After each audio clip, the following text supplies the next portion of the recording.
Desde o início dos tempos, no coração da terra ecoam as vozes dos nossos ancestrais.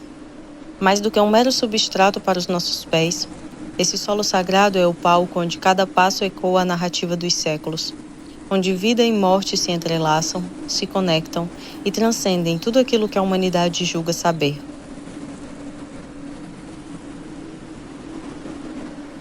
Leito fértil onde nossos sonhos germinam e florescem, em cada grão de areia, em cada partícula de argila, residem os vestígios de civilizações antigas, testemunhas silenciosas dos impérios que se ergueram e caíram sobre o seu manto sagrado. Antes reverenciada e respeitada como mãe nutridora, hoje explorada e ferida pela ganância de seus filhos, a Terra transcende o tempo e o espaço, ligando passado, presente e futuro, enquanto nos assiste pacientemente em nossa curta jornada. Que possamos, em nossa estadia, nos lembrar que somos apenas guardiões temporários de sua grandeza, e tão pequenos sobre ela quanto qualquer grão de areia o é. Que nos recordemos que ela não nos pertence, e sim nós a ela, que dela viemos e a ela voltaremos, e que é nosso dever garantir que as gerações futuras tenham a chance de encontrá-la bela e fértil para acolhê-los e nutri-los quando já não estivermos aqui.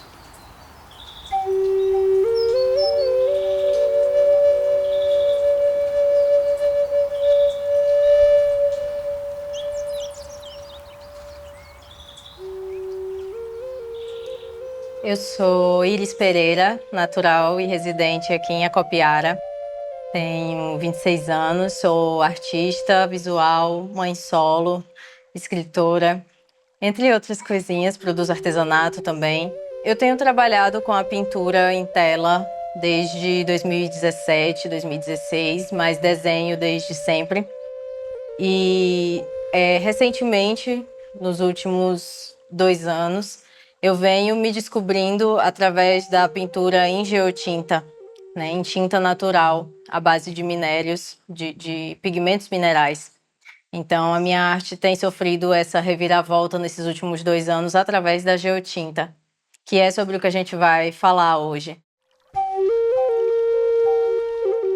Então, a geotinta, eu encontrei esse meio de pintura através de uma viagem que eu fiz a Salvador. E então, um amigo muito querido me apresentou os pigmentos de terra e me ensinou a produzir tintas a partir desses pigmentos. A geotinta, ela é uma tinta natural, feita à base de terras argilosas. É importante que seja argiloso para que ela forme o pigmento. E aí, através das muitas, inúmeras cores que a terra nos proporciona, que a gente pode encontrar na natureza, você pode produzir diversos tipos de pigmentos, diversos tipos de tintas diferentes a partir dessa terra.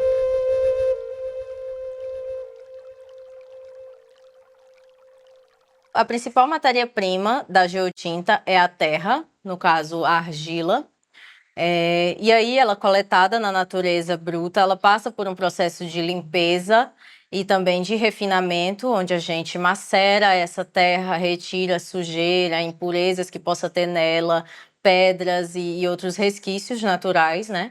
E deixa ela o pigmento mais fininho possível. Através da maceração, a gente faz esse pigmento fininho aqui, que vai ser combinado com o aglutinante, que é o meio que vai deixar essa tinta viscosa e vai fazer com que ela vá aderir na tela.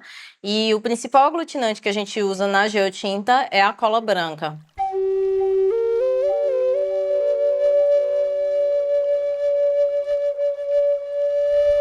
Eu acredito que o que torna a geotinta única é o fato de que a gente sempre vai encontrar cores diferentes dependendo de onde você vai. Então, cada lugar vai ter o seu tipo de solo, vai ter os tipos de argila, e isso faz uma paleta de cores única em cada lugar para onde você vai. E o que também dá uma vontade de colecionar terras de todos os lugares possíveis.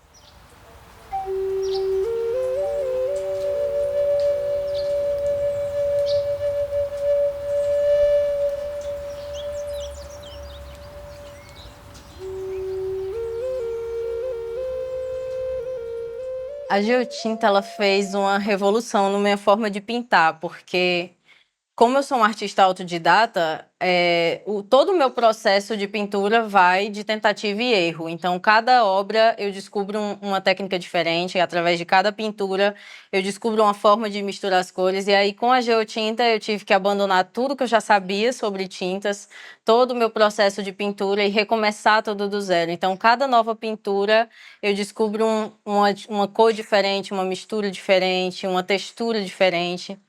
E principalmente a questão das texturas, que ficou adicionada agora, adicionou um novo elemento na minha arte, que é a textura da terra. Não importa o quanto a gente penere, o quanto a gente macere, sempre vai ter grãos, sempre vai ter elementos únicos em cada pigmento, que vai fazer com que ele adicione uma textura, um elemento novo naquela obra.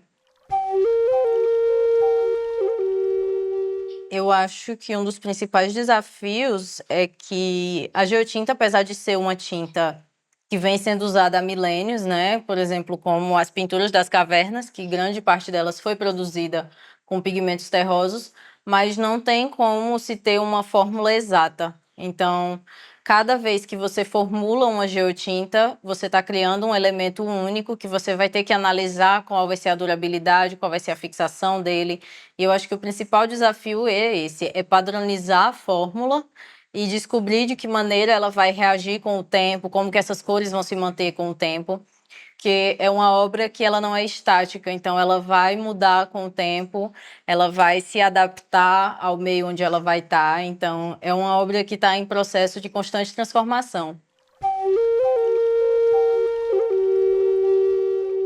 Eu acho que a partir do momento em que você sai em campo para descobrir quais são as cores que tem na sua cidade, quais são os tipos de solo que você vai encontrar na sua cidade. A partir dali, você já está se conectando com o seu ambiente. E daí em diante, todo o processo de refinamento daquela matéria-prima, todo o processo de trabalhar com ela é uma constante volta a essa terra que você habita, essa terra onde você está visitando ou que você vive.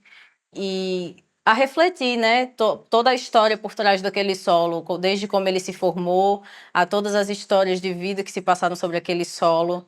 É um processo de meditação muito profundo e contínuo em cada obra, sobre como esse solo se formou e tudo que se passou em cima dele desde então.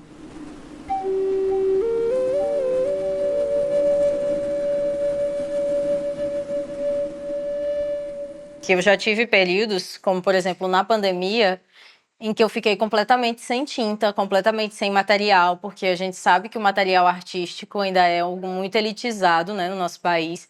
Infelizmente, o material de arte é uma coisa bem cara e bem inacessível para muitos artistas.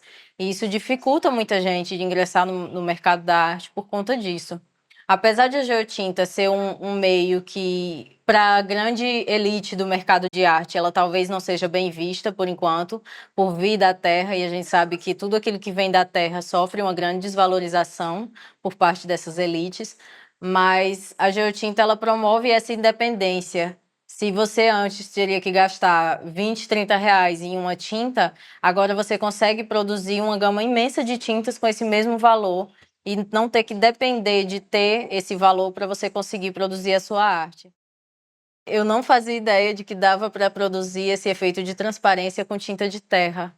Então foi algo que eu fui fazendo e conforme eu fui fazendo, eu fui vendo esse efeito acontecer diante dos meus olhos enquanto eu fazia, e foi algo que me pegou completamente de surpresa. Descobrir que eu podia encontrar na natureza terra roxa também foi uma surpresa bem grande.